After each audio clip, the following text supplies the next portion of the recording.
Jamaah sekalian, ucapan pertama di malam barokah ini atas nikmat dipertemukan kita dalam majelis yang penuh keberkahan ini adalah ucapan Alhamdulillah.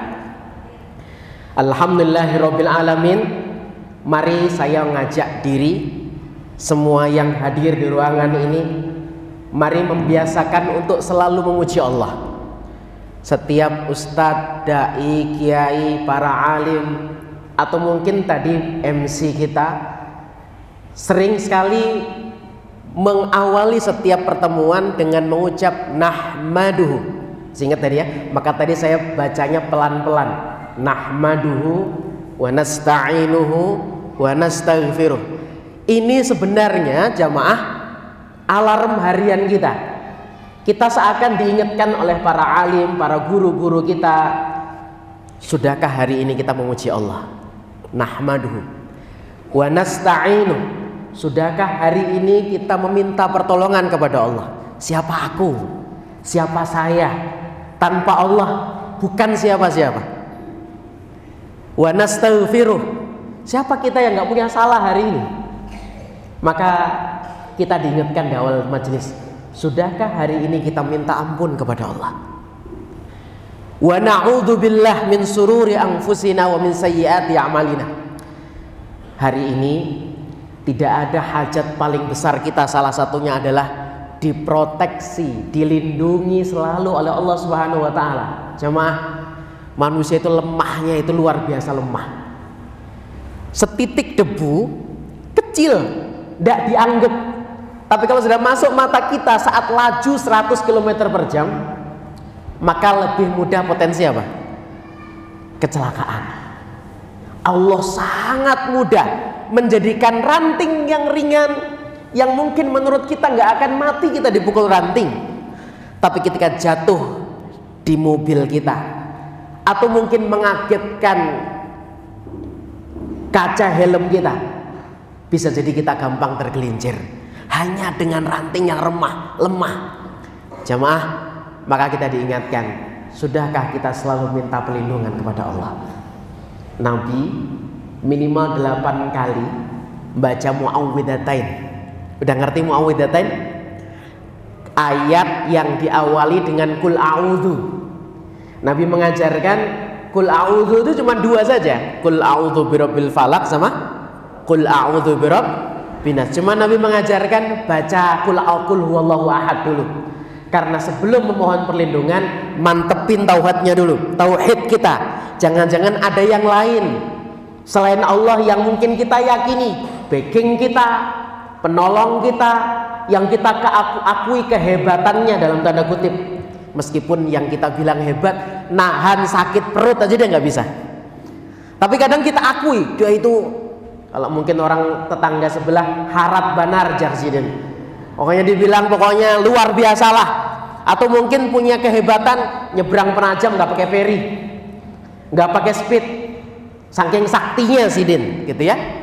Tapi kalau kita sudah mengucap itu jamaah sekalian, itu semua kita harus hilangkan. Ya, makanya orang kalau nggak berlindung itu disebut orang paling sombong. Malam hari ini awal majelis kita, kembali saya Al-Fakir mengingatkan diri dan semua yang hadir. Sudahkah kita memuji Allah? Sudahkah kita selalu minta tolong kepada Allah? Sudahkah kita sering hari ini kita minta ampun kepada Allah? Sudahkah kita meminta pelindungan kepada Allah Subhanahu wa taala? Tanpa Allah jemaah sekalian, mengingatkan diri, kita lemah, kita bodoh, kita miskin, kita gak akan pernah ada rasa cukupnya kalau Allah Subhanahu wa taala tidak memberikan kecukupan kepada kita. Alhamdulillahirabbil alamin, malam hari ini perdana, dan saya mengucapkan jazakumullah khair bil khusus kepada gurunda kita bersama Al Ustadz Agus Khairul Huda yang kemarin secara khusus menghubungi kami, dan juga seluruh tim panitia yang semoga Allah muliakan semuanya, dan jamaah yang hadir pada majelis kali ini. Semoga pertemuan kita hari ini satu, menjalin ukhuwah, hati kita dipertautkan karena Allah, mencintai karena Allah dan pula membenci karena Allah, sehingga dimanapun kita akan saling mendoakan, dimanapun kita saling mengingatkan insya Allah. Dan tentunya hari ini satu perkumpulan yang doa kita adalah semoga kita pula dikumpulkan kelak dalam surganya Allah Subhanahu wa Ta'ala. Amin ya Rabbal Alamin. Saya mendoakan setiap yang hadir ataupun yang menyimak kajian ini dimanapun, di media manapun, atau mungkin mendengar di luar sana, saya mendoakan setiap urusan kita selalu dimudahkan oleh Allah Subhanahu wa Ta'ala. Yang malam hari ini mungkin sedang sedih, semoga barokah dari majelis Allah bahagiakan, Allah hilangkan kesedihannya insya Allah.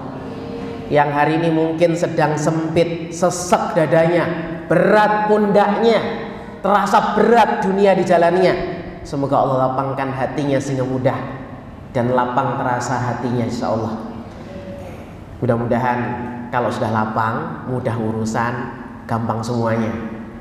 Yang mungkin masih jomblo dimudahkan jodohnya, yang mungkin terlilit hutang dimudahkan Allah lewat ikhtiar apapun lunas hutangnya. Kayaknya yang terakhir nih aminnya paling kencang ya. Kalau punya hutang diam aja bu, ya. Ngomongnya sama Allah, sama ngomong sama yang kita hutangin, jangan diem-diem aja.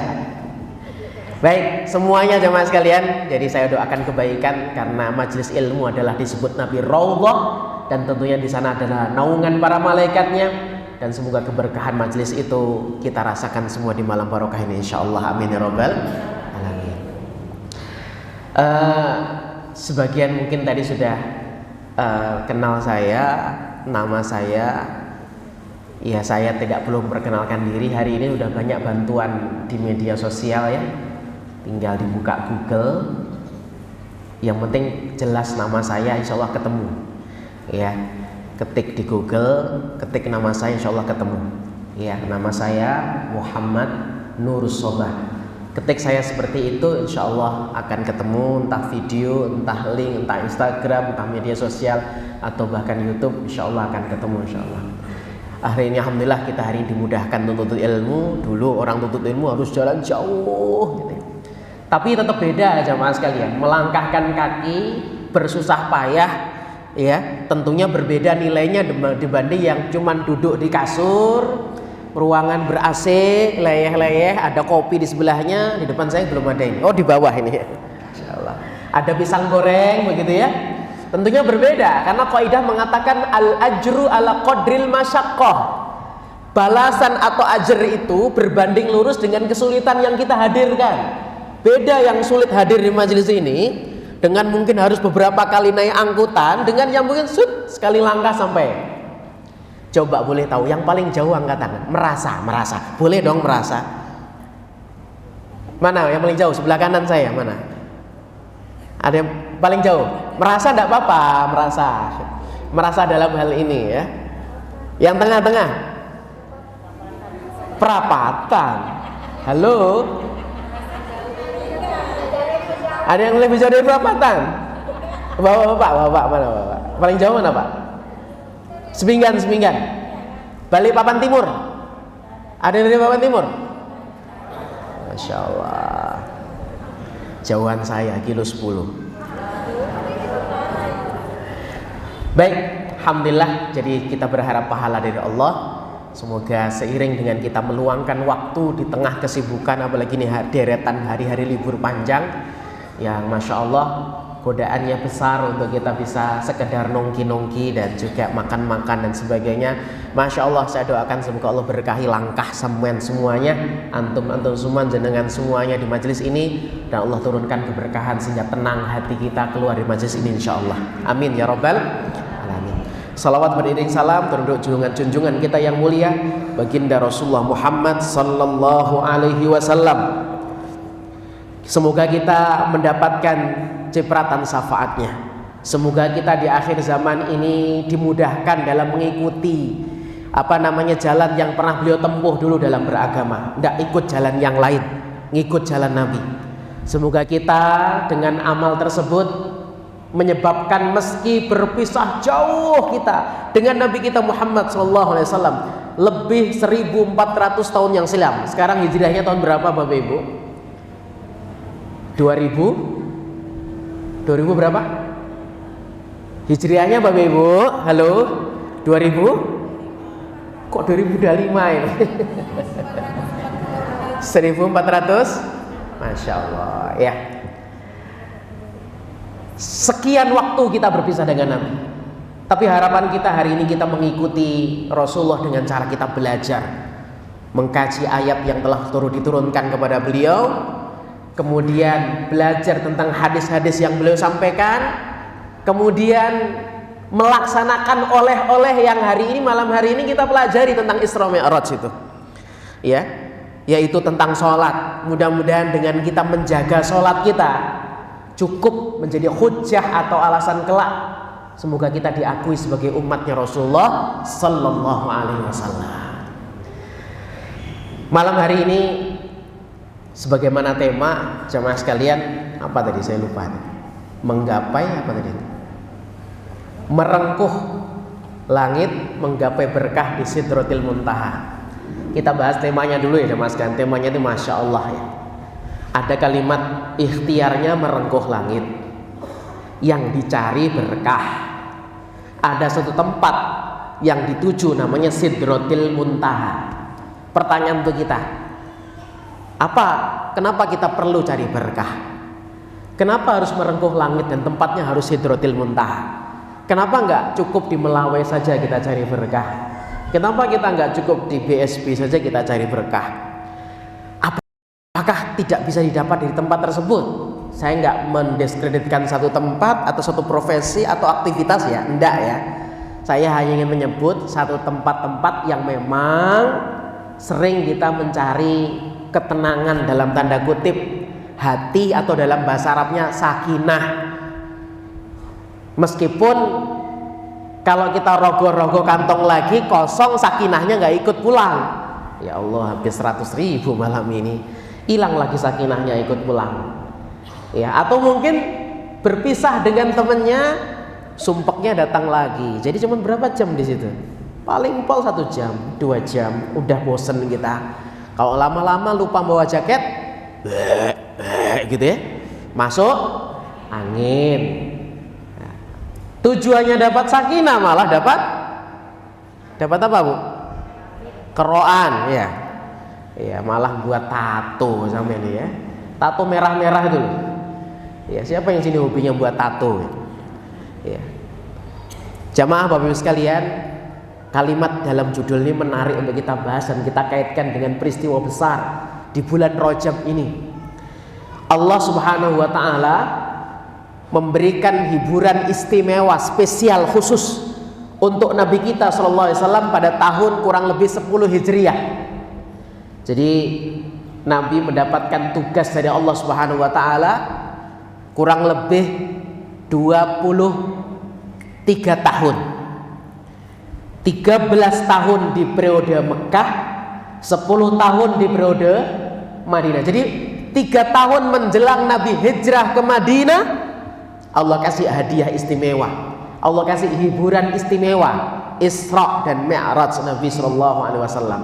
Tahun itu sejatinya dikenal dalam sejarah disebut dengan Amul Huzn, tahun duka cita.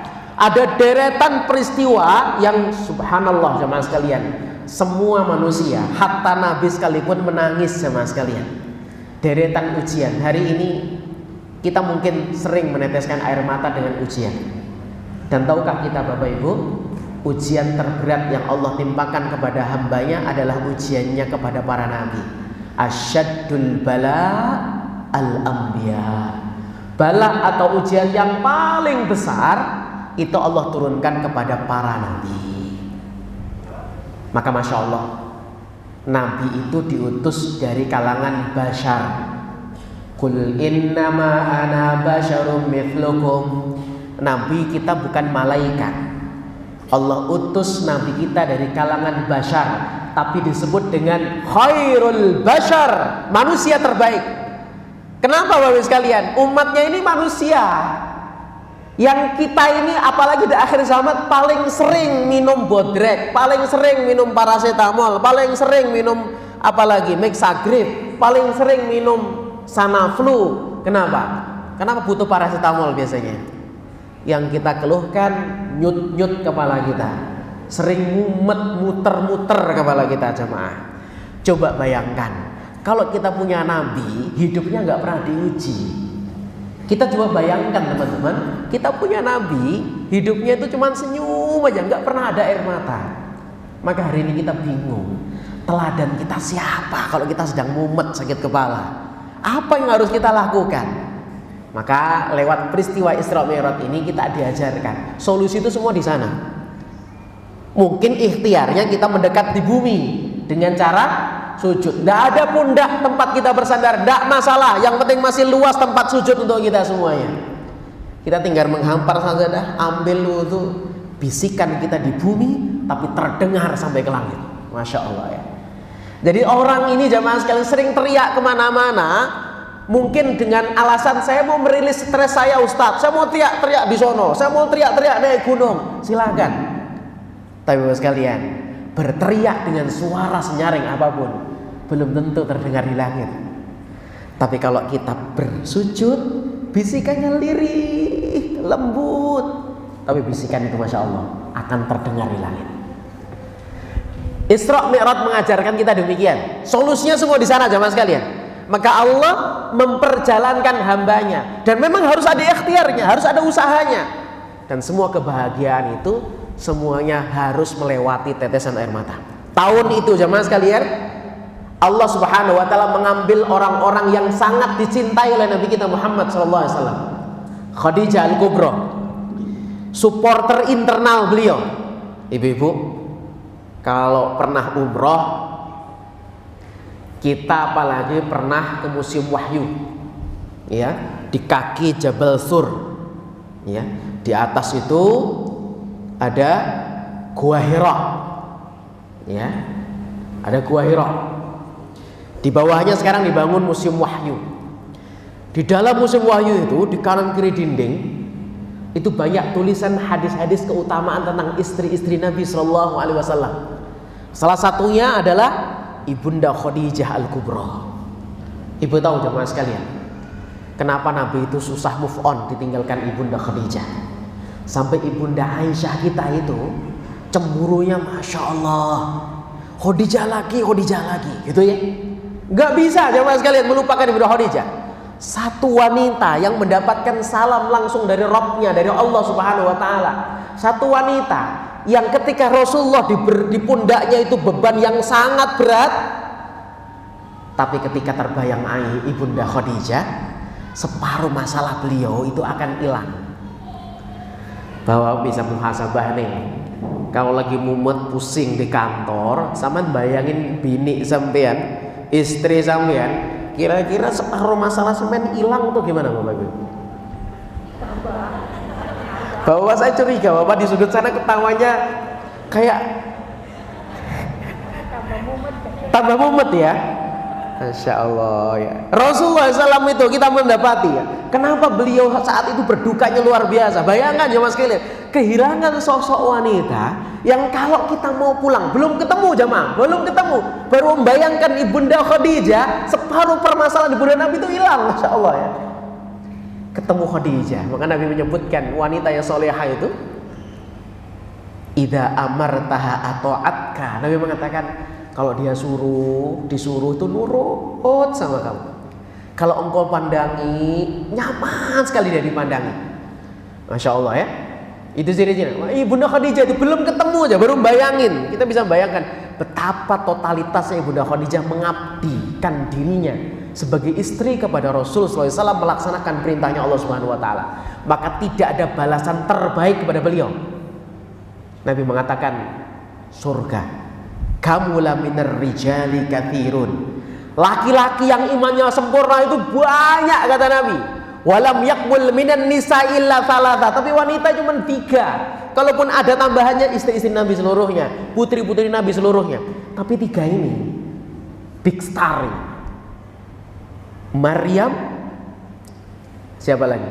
Asiyah binti Muzahib, istrinya Fir'aun. Kemudian Khadijah binti Khuwailid, Masya Allah, istri beliau.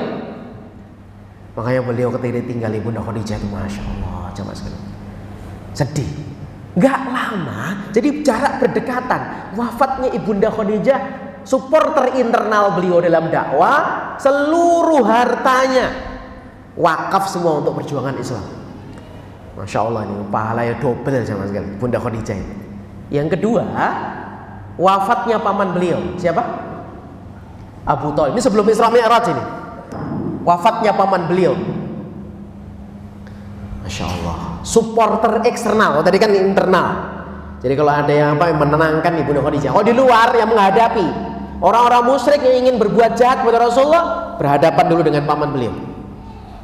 Ya, Masya Allah. Itu baru berita duka. Duka yang lain jemaah sekalian, beliau jemaah sekalian pada waktu itu juga disebut dengan tahun embargo ekonomi ya. Kaum muslim itu dibuat sulit semua, sampai makan pun sulit. Beliau kemudian berangkat ke Taif bersama Zaid bin Harisah radhiyallahu anhu, anak angkat beliau.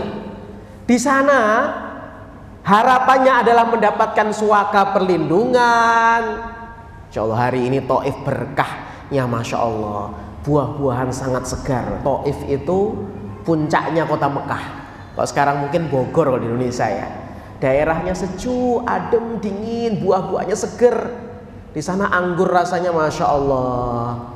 Ya, buah-buah di sana kalau dia, meskipun itu kalau dibawa pulang rasanya bisa berubah itu. Kalau dimakan di sana Masya Allah. Dulunya kita mendengar kisah betapa Nabi berdarah-darah dari Taif.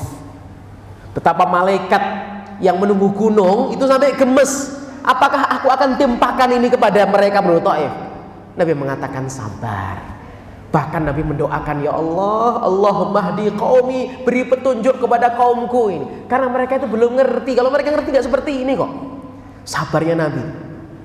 Tahun itu jamaah sekalian, tahun numpuknya kesedihan Nabi SAW. Ya karena duka keluarga yang dicintai Allah ambil, dakwah yang terus menerus mendapatkan ujian tak seakan-akan tak kunjung berhenti. Jamaah sekalian, ternyata kalau ujian sudah mulai rasanya seperti ini, itu tanda kemenangan itu dekat. Nabiullah Yusuf alaihissalam, puncaknya nanti itu kemudian di dalam sumur fi ghayabatil jub. Di sanalah awal kesuksesan beliau dimulai. Harus hijrah, Nabi pun juga berhijrah. Jadi kalau kita membaca surat Yusuf itu juga surat hiburan bagi Nabi. Jadi kalau kita bersedih, faham surat Yusuf, fadilahnya adalah Allah akan hilangkan kesedihan dalam hati kita. Surah Yusuf, Iqra'u surah Yusuf, bacalah oleh kalian surah Yusuf dan fahami. Kalau nggak paham, belum.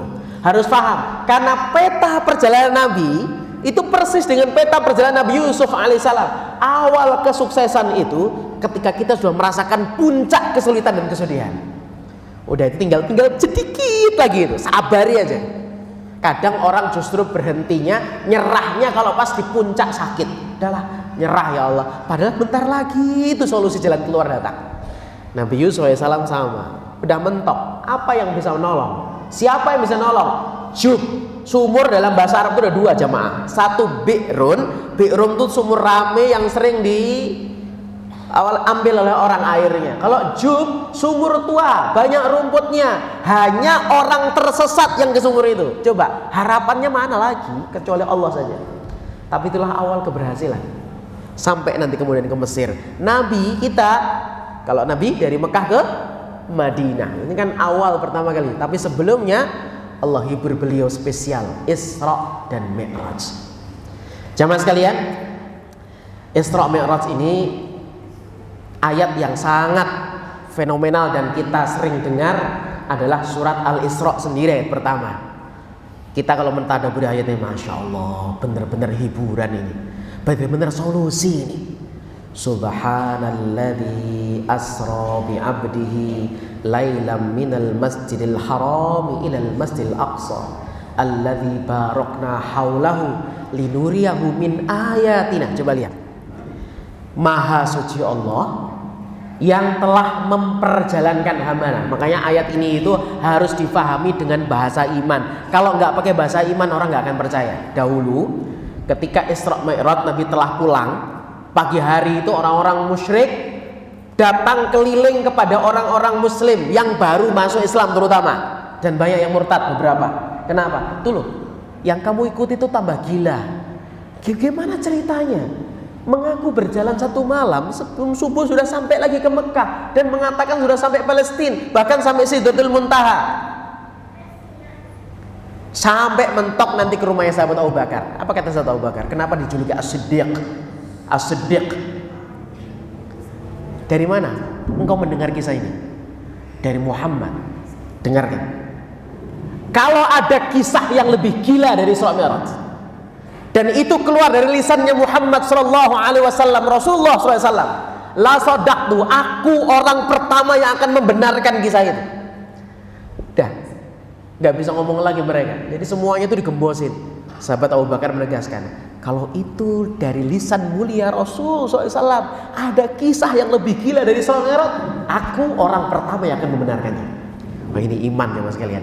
Maka hadiah terbesarnya, masya Allah, iman paling sempurna setelah Rasul Abu Bakar As-Siddiq. Orang yang paling nanti pertama setelah Rasulullah SAW masuk surga adalah sahabat Abu Bakar As-Siddiq radhiyallahu anhu. Ya. Tiap pagi ditunjukkan siapa yang sudah infak, angkat tangan. Siapa yang sudah jenguk orang sakit. Itu baru deretan amal yang nampak. Sahabat Abu Bakar Siddiq, masya Allah. Maka layak menjadi deretan pertama orang yang imannya paling mulia. Jamaah, di sini ada kalimat asra. Nah, dulu mungkin orang-orang nggak memahami ini di masyarakat saat itu ya. Makanya orang Arab pun harus belajar Quran. Jadi mentang-mentang bisa bahasa Arab kemudian tidak belajar. Tetap di sana ada majelis Al-Quran sama. Jadi bukan berarti kalau orang bisa bahasa Arab pasti paham Quran. Belum tentu Bapak Ibu sekalian.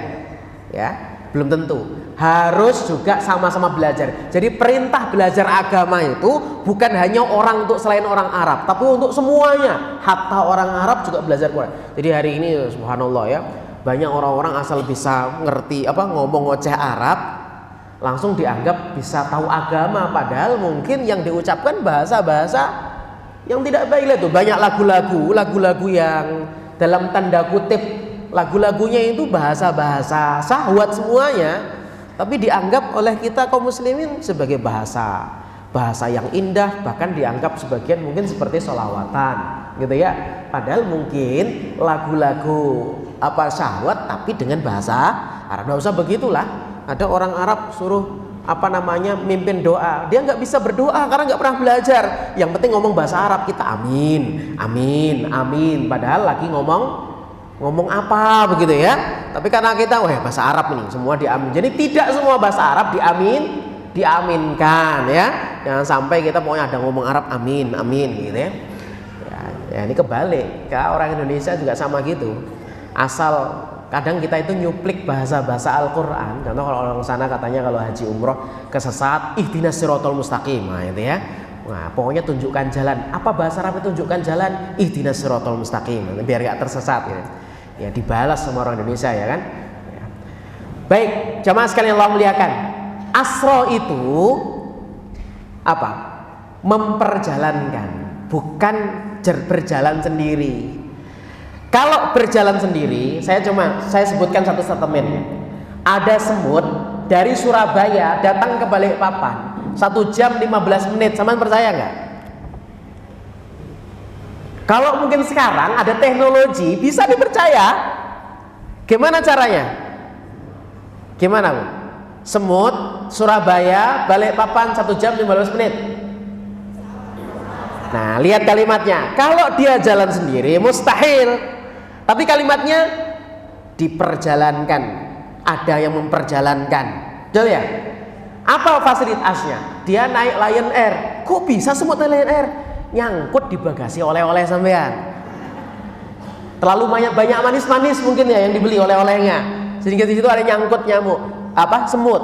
Maka wajar kalau ada semut bisa dari Surabaya ke Balikpapan 1 jam 15 menit. Kenapa? Ada yang memperjalankan. Maka kalau disebutkan Nabi Isra Mi'raj wajar. Ya, kenapa? Nabi diperjalankan oleh Allah. Asra bi abdihi. Bukan Nabi saro sendiri. Saro itu berjalan.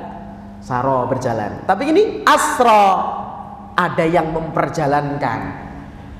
Makanya ini kalau kisah Isra Mi'raj itu semuanya harus dengan iman. Allah ingin menunjukkan kepada kita segala sesuatu itu Kalau sudah dengan caranya Allah, tidak ada yang mustahil.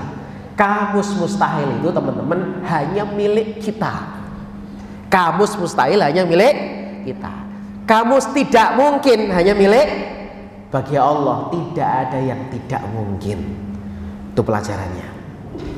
Nah, Bapak sekalian yang Allah muliakan, dari sini kita juga belajar tentang kalimat barokna. Ada tempat-tempat yang Allah Subhanahu wa Ta'ala sebutkan diberkahi. Apa kaitannya berkah dengan kesulitan yang tadi dialami Nabi SAW? Ternyata semua kesulitan itu kata kuncinya dan kata pembukanya adalah kalimat berkah. Termasuk saya meyakini semua yang hadir di majelis malam barokah ini semua punya cita-cita dan keinginan. Dan salah satu keinginan yang kita pingini adalah bahagia. Coba, yang belum menikah, tujuan pengen menikah apa? Bahagia. Yang sudah menikah, pengen punya anak, tujuannya apa? Bahagia. Yang belum punya pekerjaan, dapat pekerjaan, tujuannya apa? Yang belum punya rumah, masih ngontrak, pengen punya rumah sendiri, tujuannya apa? Bahagia. Yang hari ini di Balikpapan pengen healing kemana begitu ya? Tujuannya apa dia mendaki gunung? Tujuannya apa dia ke pantai? Bahagia. Baik, teman-teman sekalian, bahagia itu sering jadi tujuan orang, tapi dia lupa kalau bahagia itu dia cuman makmumnya barokah. Artinya apa teman-teman? Kalau orang lupa ngejar barokah, fokusnya hanya ngejar bahagia, maka dia hanya dapat bahagia sebentar saja. Buktinya banyak. Orang belum menikah tujuannya bahagia. Habis menikah belum sebulan sudah ada suara kumprang. Berarti apa itu? Ada piring melayang terbang. Pas ngontrak sebelahnya mungkin temboknya bukan dinding tapi GRC, atau mungkin triplek tipis gitu ya. Jadi kedengaran ada suara kebun binatang keluar dari pasangan suami istri manten baru. Kucing gitu ya. Saya nggak tega nyebut yang gede di sini ya. Yang kecil, kucing katanya. Satunya, kamu juga kucing katanya gitu ya. Itu belum setahun, mungkin baru 1 bulan. Itulah kenapa saya dalam khutbah nikah itu sering bilang, kenapa Nabi mendoakan pengantin itu cuman 2 doa berkah. Coba doanya kalau sampean datangi atau datangin undangan teman sama nikah apa coba? Nah, harusnya yang itu. Tapi biasanya apa? Samawa, cepet punya momongan. Apalagi Ibu? Langgengnya sampai kakek nenek. Berarti kalau sudah lewat kakek nenek pisah. Terus apa lagi yang didoakan? Ya, kita koreksi, sering doakan gitu sama teman-temannya. Apa lagi coba? Selamat menemui hidup baru, selamatnya pulang, tinggal hidup. Ayo doakan macam-macam ya doa kita ya. Nabi simple doanya.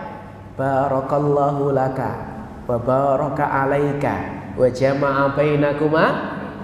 Pertanyaan kita, apa Nabi nggak tahu keinginannya manten?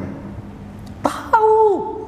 Tapi Nabi nggak berdoa macam-macam. Doanya cuma 2 saja. Barakallahu laka wa baraka alaika wa jama'a bainakuma. Nah, dalam ayat ini ada kalimat berkah. Tadi dalam judul juga merengkuh langit menggapai berkah. Apa sih berkah itu dengan kaitannya dengan masalah yang tadi dialami Nabi, ujian Nabi, kesumpakan Nabi, duka cita Nabi. Kenapa kok harus gapai berkah dan kenapa harus Sidratul Muntaha? Ayo kita kutip dari contoh doa manten ini. Masya Allah ya. Nabi itu mendoakannya cuma simpel. Saya sering sampaikan, kita sedang hadir dalam pernikahannya manusia dan bukan hadir dalam pernikahannya Cinderella. Teman-teman tahu bagaimana pernikahan Cinderella? Dalam kisah disebutkan pangeran dan putri akhirnya keduanya menikah dan keduanya hidup bahagia selama-lamanya. Tuh. Jadi yang hidup bahagia selama-lamanya cuman Cinderella. Kalau pernikahan manusia itu, ya Allah, Rasulullah itu sampai mengatakan ketika ibunda Aisyah cemburu, gharrat ummuk. Hei sahabat, ibumu sedang cemburu. Ayat turun pertama surat At-Tahrim, surat 66 ayat 1. Ya ayyuhan nabiyyu lima tuharrimu ma ahallallahu laka tabtaghi mardata azwajik. Hei Nabi, kenapa engkau mengharamkan apa yang Allah telah halalkan untuk mencari ridho dari istrimu? Gimana itu ayatnya ceritanya? Nabi pernah mengharamkan madu. Ibunda Aisyah datang, ketika Nabi datang ke rumah beliau, yang sekarang kuburan Rasulullah itu, antara rumahku dan mimbarku itu rumahnya Ibunda Aisyah. Ibunda Aisyah istri yang paling sering dengar kajian Nabi, karena rumahnya di depannya situ. Ya, rumahnya di situ. Rasulullah SAW datang masuk, habis minum madu dari rumah istri yang lain. Datang ke rumah habis minum madu, Bunda, apa ini? Apa ini? Bau apa ini? Khamr ya? Bau apa ini? Madu. Humairah, panggilan sayangnya beliau. Ini madu. Enggak, bukan madu. Cemburu beliau muncul. Ya sudah, kalau nggak mau madu saya haramkan madu.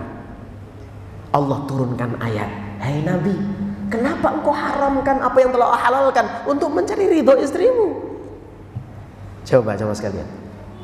Kehidupan manusia selevel para nabi juga ada ujiannya. Disinilah esensi berkah. Nabi kenapa mendoakan berkah? Berkah itu yang paling kita kejar. Dialah imam daripada kebahagiaan. Berkah.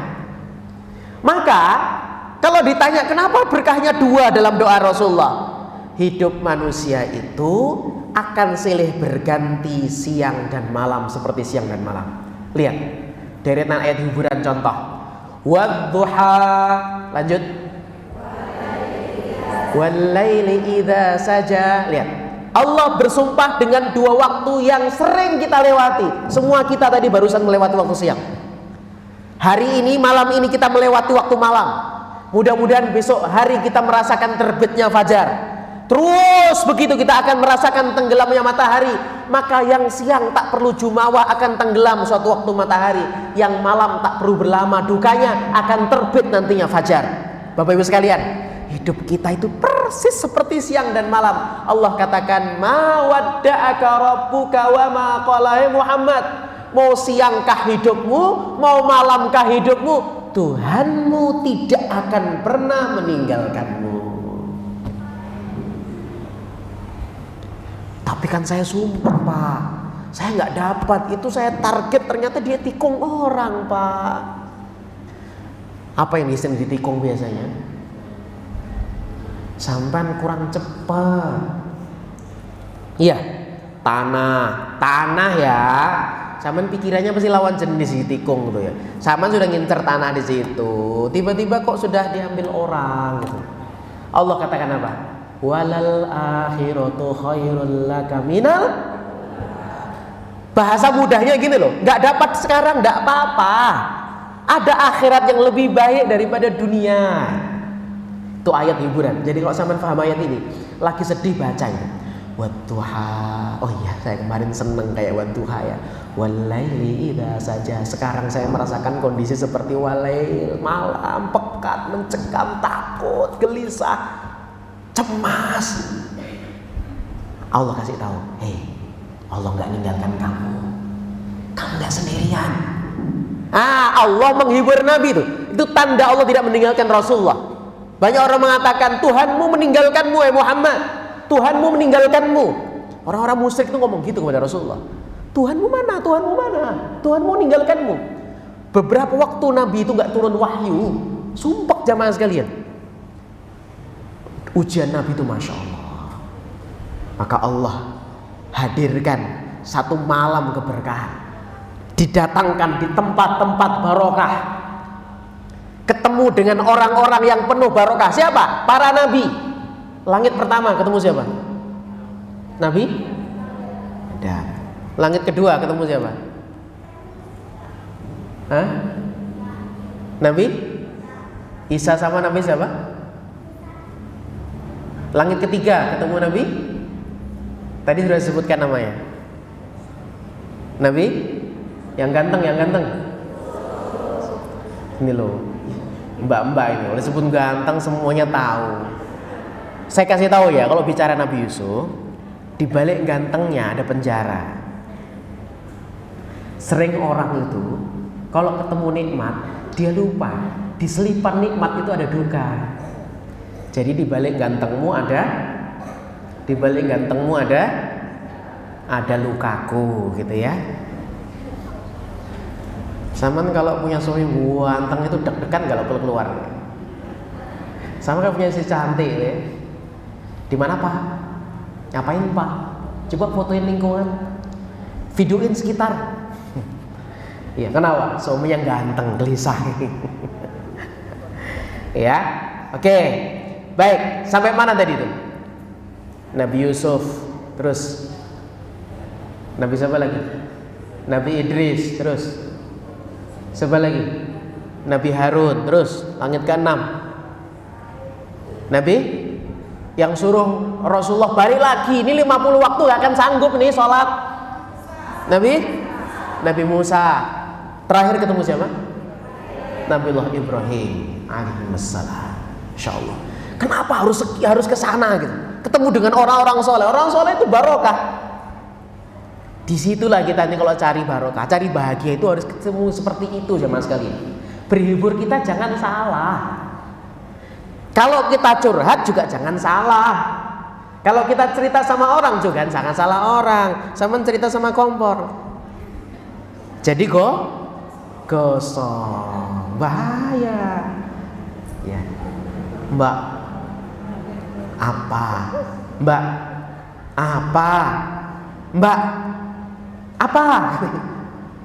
Suamiku Mbak, buanglah suami pada tempatnya.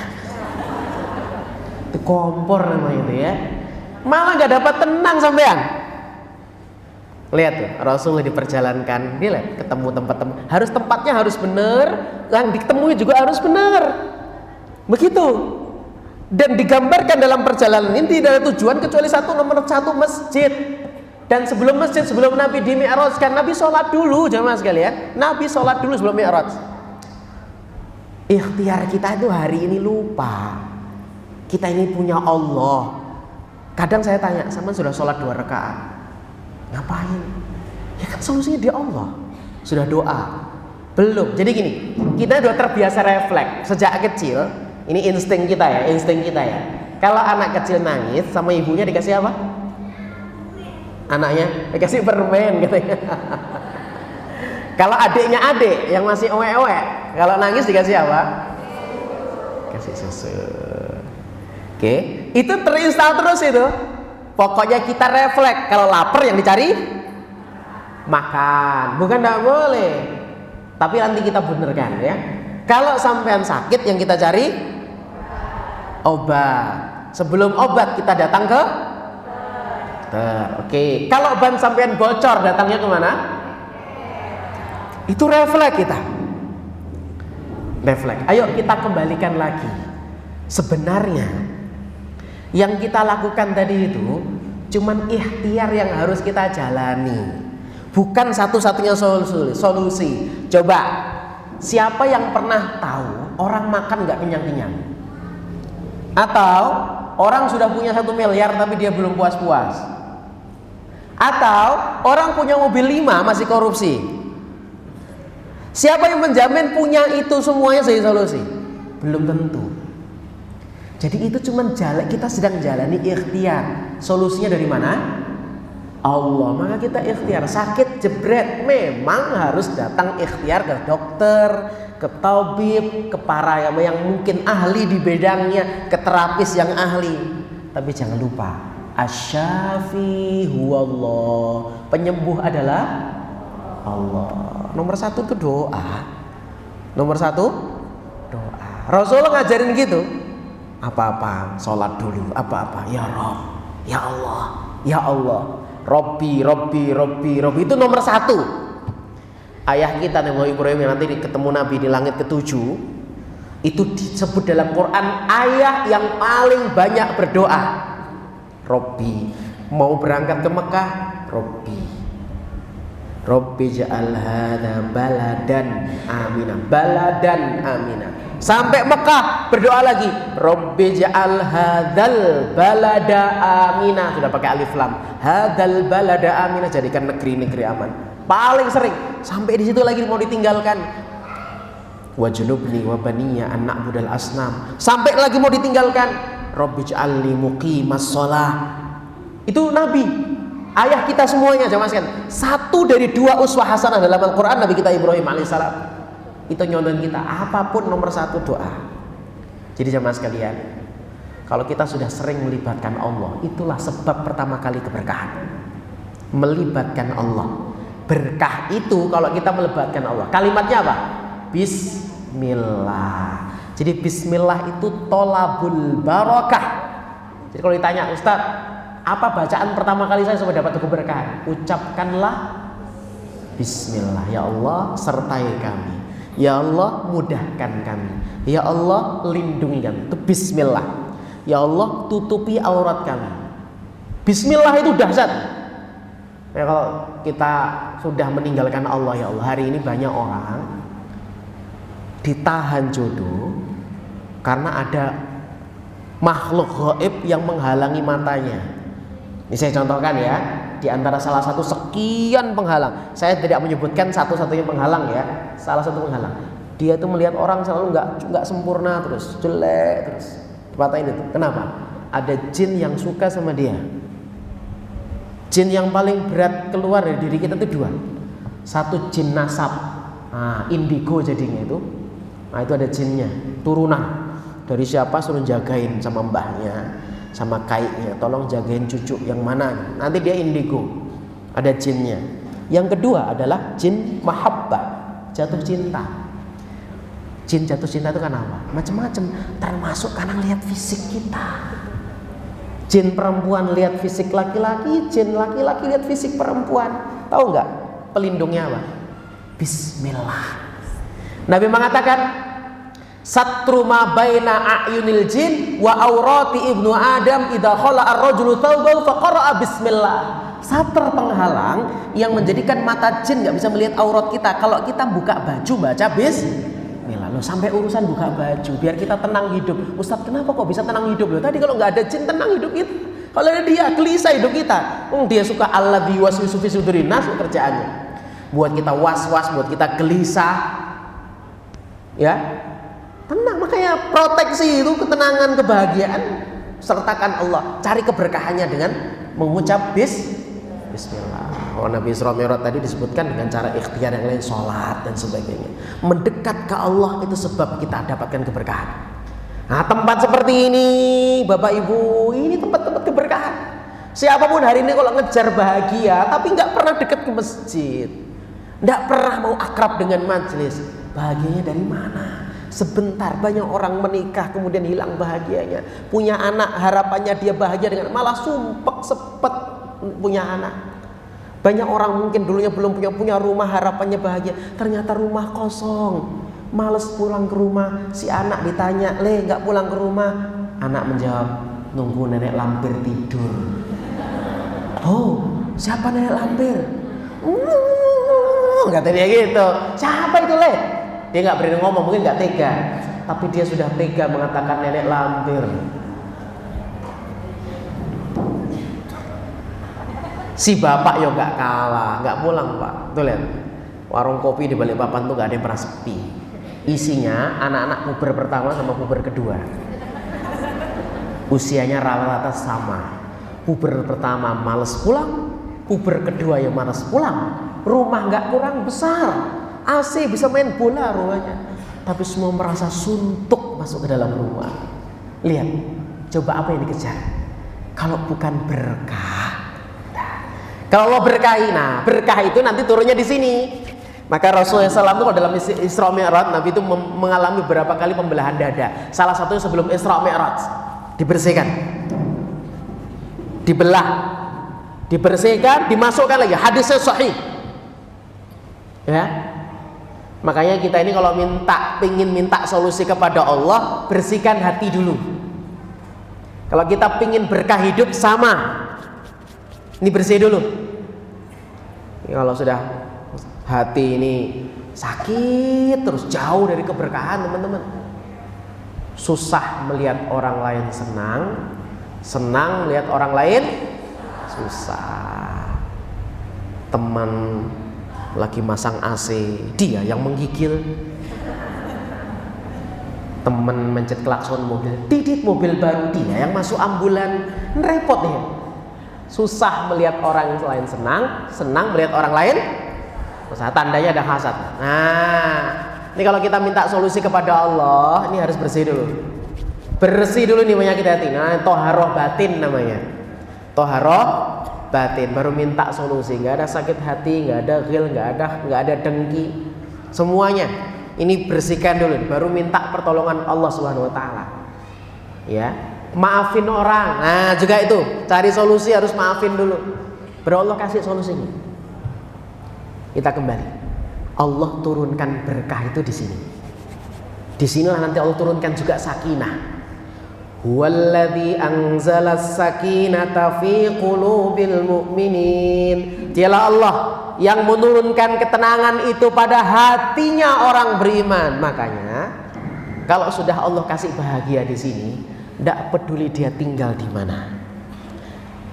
Nabiullah Ibrahim meletakkan Hajar, ibunda Hajar, putranya Ismail. Lihat gambarannya. Rabbana inni askantu min dzurriyyati, ya Allah, aku telah tempatkan sebagian anak turunanku biwadin ghairi dzi zar'in inda baitikal muharram, di tanah tandus gersang. Coba, siapa yang mau tinggal di sana? Hari ini orang kalau disuruh pindah tempat, nanyanya apa? Mall di sana mana? Gas 3 kilo gampang atau sulit? Ibu-ibu nanya apa lagi? Ada Pak Lek sayur lewat apa enggak? Ayo tanya apa lagi biasanya? Airnya gimana? Listriknya ada enggak? Kalau orang-orang di Jawa bisa nanam singkong enggak? Bisa nanam padi enggak? Ditanyain. Lihat Nabi Ibrahim meletakkan di tempat gersang tandus gak ada temannya. Tapi kalau Allah berkahi, aman. Hari ini tiket semahal apapun orang kejar-kejaran. Musim panas, habis musim haji, ini 8 tahun musim haji, musim panas. Di 8 tahun musim panas, 8 tahun musim semi, musim sedang ya. Kemudian 8 tahun lagi musim dingin. Haji itu begitu. Nah, tahun besok itu terakhir haji musim panas.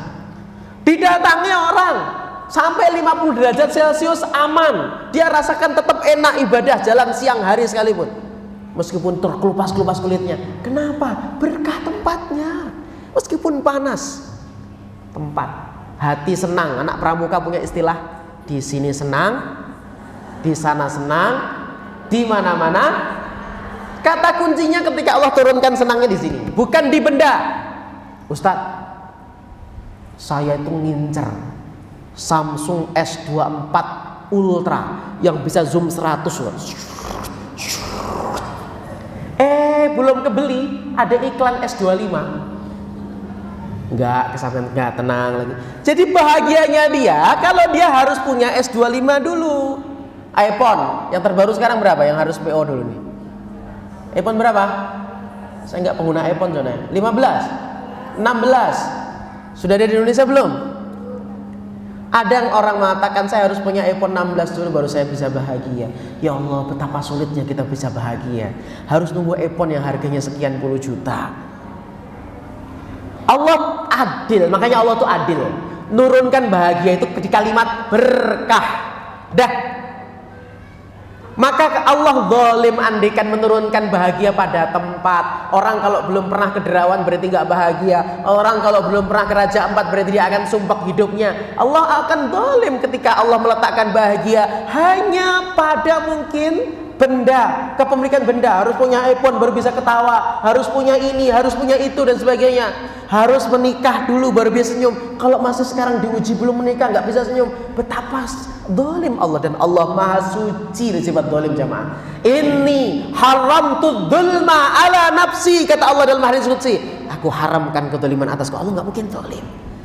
Maka adilnya Allah meletakkan bahagia pada orang kaya, miskin, semuanya sama bisa tersenyum.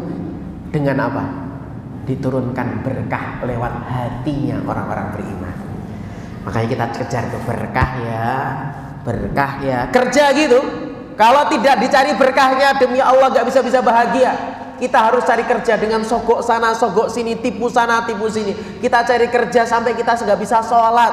Mbak, saman kerja di sini ya, tapi mohon maaf gak boleh sholat dulu. Mbak, saman kerja sini mbak, tapi harus di atas paha sekitar 20 cm mbak roknya.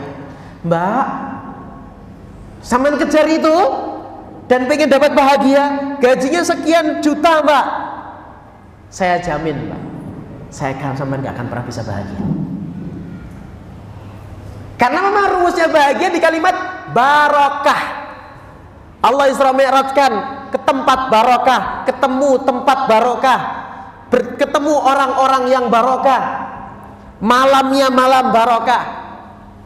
Makanya barokah itu salah satunya harus didapat lewat sholat. Kenapa? Karena Isra Mi'raj oleh-olehnya adalah kewajiban sholat. Dari mana berkah tidak lewat sholat? Bermimpi sebuah keluarga, mengharapkan namanya ketenangan dalam hidup berumah tangga. Kalau keluarga tidak sholat, tidak ada Bapak Ibu. Karena berkah itu lewat sholat. Lihat, Nabi Ibrahim meletakkan keluarganya. Indah tadi ya, Rabbana inni askantu min dzurriyyati biwadin ghairi dzi zar'in inda baitikal muharram. Pertama dekat masjid. Indah baitikal muharram, berkah di masjid. Ini kalau dalam ayat ini barokna haulahu, sekitar Palestina Al-Aqsa itu masjid barokah. Ngapain di situ supaya barokahnya muncul? Rabbana liyuqimus shalah. Ya Allah, supaya nanti mereka di sini mau menegakkan sholat. Berarti nggak ada jalan yang lain, kita harus sholat. Kita harus sholat. Berkah di situ. Faj'al af'idatan minan nasi tahwi ilaihim. Dia dengerin tuh yang jomblo. Ini ayat dulu Nabi Ibrahim Nabi Ismail enggak punya tetangga, enggak ada orang. Lihat, Allah hadirkan kecenderungan orang datang ke tempat itu. Kalau jomblo, Allah hadirkan orang nyari kembang sendiri. Mari kita memantaskan diri dengan mewangikan diri. Keberkahan lewat mana? Amal soleh itu wewangian, jemaah. Enggak ada apa namanya kemudian kupu-kupu itu salah, lebah itu salah tempat, dia pasti mencari wangi-wangian, pasti itu. Dan disitulah mungkin dicari nektar yang bagus. Amal soleh itu begitu. Allah jadikan magnet itu sholat. Jadikan mulai dari Yaman banjir bandang besar, Sadul Maghrib, bendungan itu terbelah, bobol. Orang berduyun cari air kemana ini? Ekonominya tergantung di air. Pot pelabuhan di sana pun juga hancur. Akhirnya suku Jurhum datang jamaah sekalian ke daerah itu, menawar kepada Hajar, bolehkah aku beli air? Tidak usah, tinggal sini aja, ambil air sepuasnya. Tetangga orang kita sampai jangankan dulu, sampai hari ini Allah jadikan hati manusia senang ke sana. Siapa yang mau umroh angkat tangan? Berani dulu, siapa umroh angkat tangan? Siapapun kita, insya Allah pingin. Ditambah lagi, siapa mau umroh gratis angkat tangan?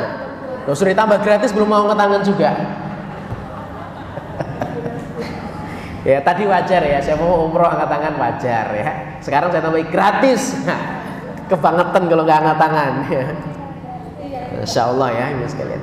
Coba hati kita itu tertaut ke sana. Tanyakan kepada orang-orang yang sudah pulang umroh saja, nggak usah haji, nggak usah umroh yang panjang, 9 hari aja. Baru pulang ke Jeddah, dekan bandaranya Jeddah. Udah ya Allah kapan balik lagi? Sudah share-nya statusnya umroh terus, FYP-nya umroh terus, sesuai dengan hatinya, ya kan? Masya Allah ya, khusnudon. Kalau FYP-nya umroh semoga umroh beneran. Kalau FYP-nya nikah semoga insya Allah. Ya. Jadi ya bukan berarti takdir kita sesuai FYP, jangan. Nanti pas FYP-nya jelek ya Allah. Gitu ya. Jadi sholat tuh magnetnya, gak ada yang lain. Di situ Allah turunkan ketenangan. Ustadz, saya sudah sholat tapi gak tenang-tenang. Nah, sekarang mulai pelan-pelan. Allah perintahkan Nabi pertama itu Iqra, Al-Qalam. Baru nanti sholat malam, baru baca Quran. Surat Al-Mudassir, Al-Muzammil baca Quran, bangun malam. Urutannya memang harus belajar. Lihat perintah sholat. Utlu ma uhiya ilaika minal kitabi wa aqimis shalah innas sholata tanha 'anil fahsya'i wal munkar. Ya. Utlu, suruh tilawah dulu, utlu. Tilawah dulu baru wa aqimis shalah. Berarti Ustadz, apa bedanya tilawah sama qiraah? Qiraah itu sampean baca ndak harus paham. Iqra, ma'ana biqari, saya nggak bisa baca. Iqra, ikuti aja Muhammad. Ma'ana biqari, iqra bismi rabbikal ladzi. Suruh baca, Nabi suruh baca meskipun enggak tahu, baca aja. Tapi kalau tilawah, baca dituntut faham. Maka berarti sholat yang bisa menghadirkan ketenangan. Kalau sampean faham minimal apa yang kita baca. Lihat teman-teman, satu aja contoh bagian akhir. Allahu Akbar. Apa artinya? Itu baru terjemah ya, apalagi diresapi. Semua selain Allah kecil, apalagi masalahmu. Apalagi orang yang mungkin ngejar-ngejar kamu. Mungkin karena dia enggak, terus kita terfitnah atau apa, atau orang-orang yang ingin jatuhkan nama kita. Kecil, solusi Allahu Akbar, hadir ketenangan. Saya menghadap kepada Allah yang maha besar, dan saya orang yang punya masalah yang kecil bagi Allah untuk menyelesaikannya. Harusnya tenang. Sami Allahu liman hamidah. Allah selalu dengar orang yang memujinya. Rintihan saya nggak mungkin nggak didengar sama Allah. Aku sedang berdoa kepada Allah yang tidak tuli, Allah yang maha mendengar. Sholat itu Bapak Ibu, kalau kita ngerti, paham, menghadirkan ketenangan dalam hati. Solusi hidup itu sholat, kata kuncinya. Nah itu oleh-olehnya. Nah jamaah sekalian yang Allah muliakan rahimanallah. Jadi saya tidak bercerita detail tentang langit pertama, kedua, ketiga, keempat, ketujuh secara global ya. Backgroundnya Nabi tadi mendapatkan ujian duka cita. Allah hibur, gak hiburannya jalan biasa, tapi jalannya kepada Allah. Maka hari ini tidak ada perjalanan yang paling membuat tentar manusia kecuali perjalanan ke Allah. Apa itu namanya? Macam-macam.